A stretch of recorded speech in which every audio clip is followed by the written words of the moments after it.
Hi, my name is Niki Kubiak and I am a certified specialist in sports dietetics and the Director of Nutrition and Health at Infinite Sports World. My name is McKune. I'm the Sports Medicine Program Coordinator for Nebraska Medicine here in Omaha, Nebraska. And we are once again very fortunate to be the medical providers for the USAT Age Group National Championships that are being held here in Omaha.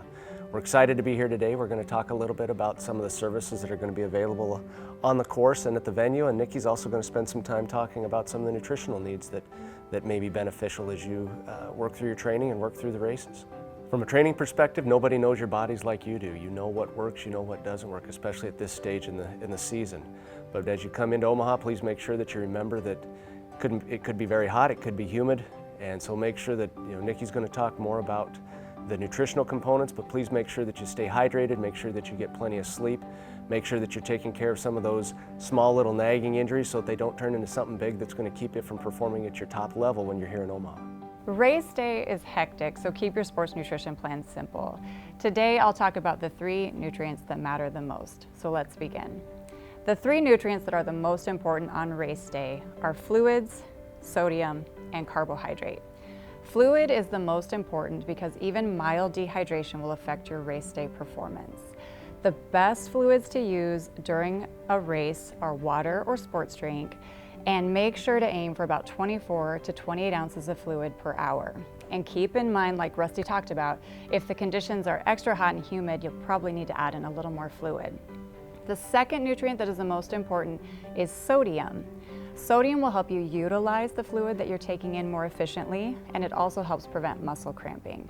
The recommendation for sodium during competition is 500 to 1,000 milligrams of sodium per hour. And the best way to take this in is either through fortified sports drinks, gels, or gel blocks, or you can take a sports salt supplement. The third nutrient that matters the most is carbohydrate. Carbohydrate will help you maintain your intensity and keep your mental focus.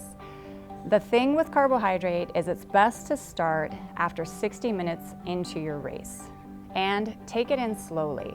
Carbohydrate can build up in the system if you take in too much too quickly, so I always recommend taking in about 10 to 15 grams of carbohydrate every 15 minutes after the first hour until the end of your race.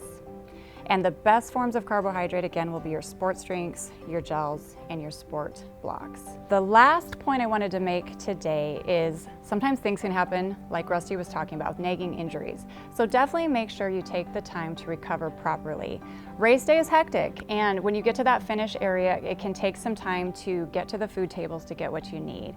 It's really a great idea to pack a recovery snack with you that includes between 10 to 20 grams of protein and 50 to 100 grams of carbohydrate, and then eat that within 60 minutes of when you finish the race.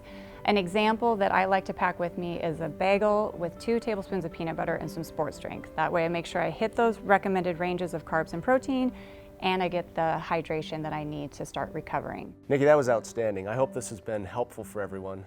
Best of luck in Omaha. If you need anything, don't hesitate to stop by. Have a great time and have a great race.